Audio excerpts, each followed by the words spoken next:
despite the complete insanity that we've seen this season, and there's been a lot, guys, it blows my mind, but we are in touching distance. You ain't so tough with that bad boy tuck. I'ma get it how I'm living, I'ma walk the walk. Outline my lines, I rap through thought.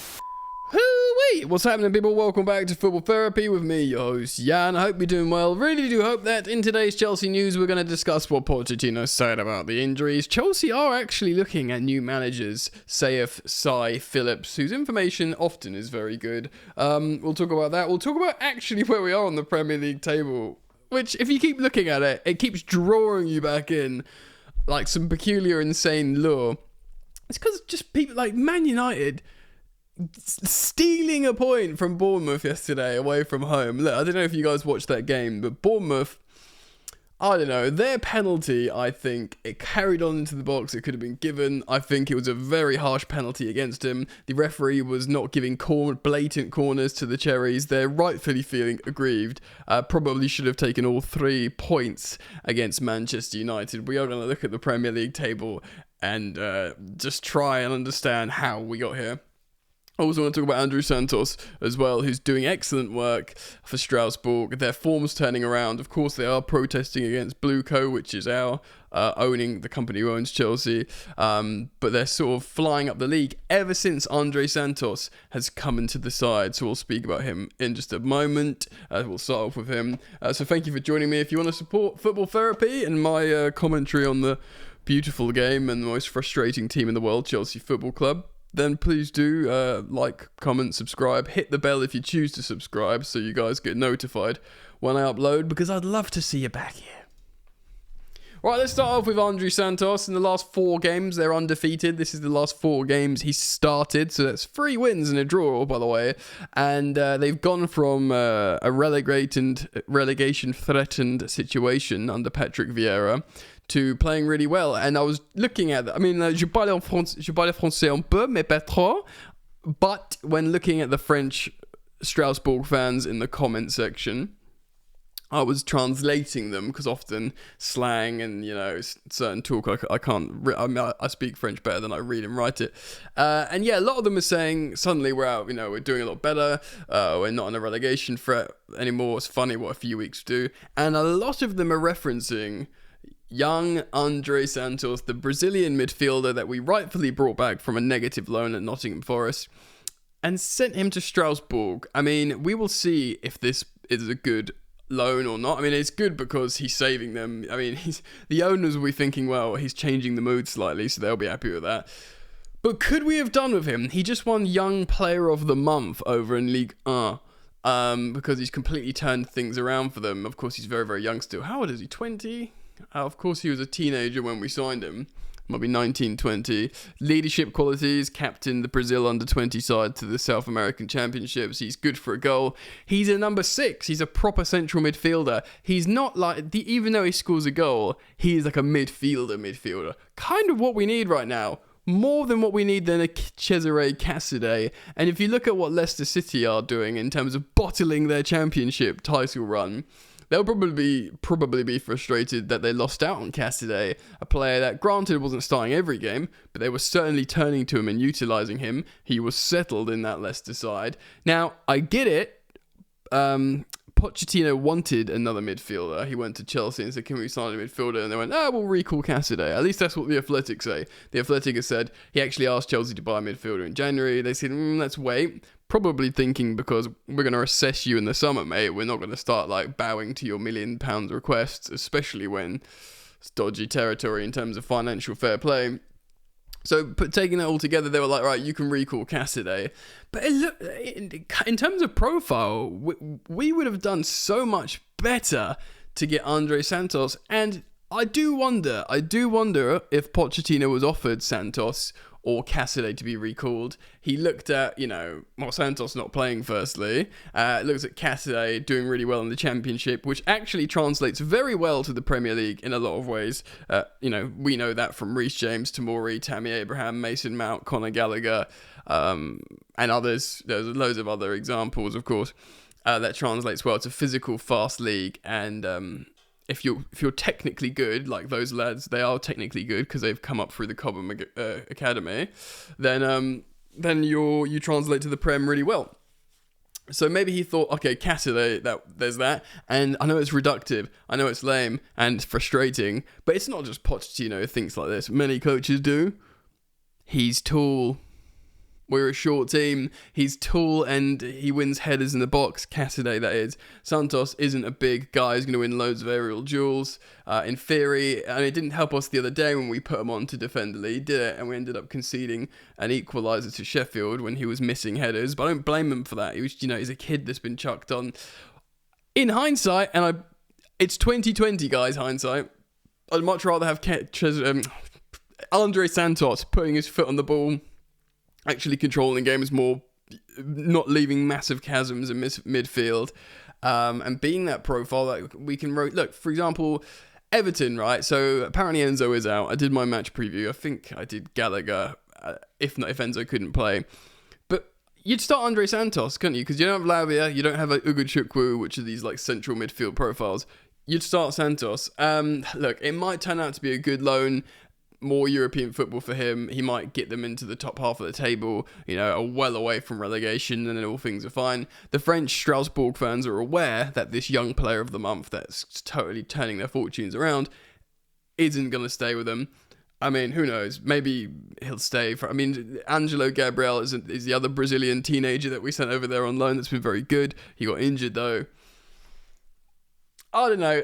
Angelo Gabriel, we all got excited about him in pre-season, and then when we saw Diego Moreira not do very well, we were like, pfft. But then Cole Palmer came in, we all forgot about everything. Noni Madueke progressed, we all forgot about everything. So the right winger, left footer, no issues, mate. Absolutely no issues, don't worry about it. But midfielders, Andre Santos, look, it's good that he's balling out and he's doing well and he's making difference and he's winning awards. That alone is great. Again, player of the match, I have to say, what's his name? The kid we got from Arsenal. Amari Hutchinson. That's it. Of course, the kid who switched North London red jersey, kit, shirt for Chelsea at Stamford Bridge. Ipswich, title charge, championship. Again, it does you the world of good to have a loan in the championship. He's winning, I think he won back-to-back man of the matches, the young man. Really friggin' good, actually. And then I was looking at London Football saying Santos, Hutchison and Detro Fofana, 3 excellent loan spells. For all the many we've got wrong, if the rest of the season, Detro Fofana scores a few more goals in the Premier League, that's good. Santos, gets Strasbourg well away from relegation, that's good. And Amari Hutchinson just balling out entirely, winning player of the match after player of the match. Really good. Anyway, let me know what you think about that. Comment down below on those youngsters, and we'll look forward to reading your thoughts. Okay, so before we move on, I just want to cite how Cy Phillips at Cy Phillips Sports saying Chelsea are looking at new managers. He tweets that there's nothing more than due diligence at this stage, which of course you're kind of obligated to do, especially when you're underperforming generally. He says, unfortunately, Cy Phillips is very much a Poch out advocate, which I respect his opinion very much. I remain on the fence because I need to see an alternative being an obvious upgrade. Liam Twomey says sacking a manager is only half the job, and you need to make sure with transitional. Our players have suffered so much from transition that I've got no personal ambition to see Pochettino as a long-term Chelsea manager. I just don't. But I'm trying to think pragmatically for the moment. So, unless there's a real obvious choice that the players kind of would want, and I know you don't want to listen to the players and player power, but that would just work. It's so tough. He goes on to say he's going to publish a short list of names on his website tomorrow. Nagelsmann isn't one of the Chelsea potentials. Now, we did interview Nagelsmann, and I think we didn't like him in the end for a couple of reasons, so I don't think the Chelsea owners are just going to go back. In the same way they wouldn't go back to Tuchel, they probably wouldn't interview Nagelsmann again. Remember, they interviewed Pochettino twice, they liked him both times. So that's why. I just wanted to reference that. Chelsea are looking at managers, but it's just due diligence.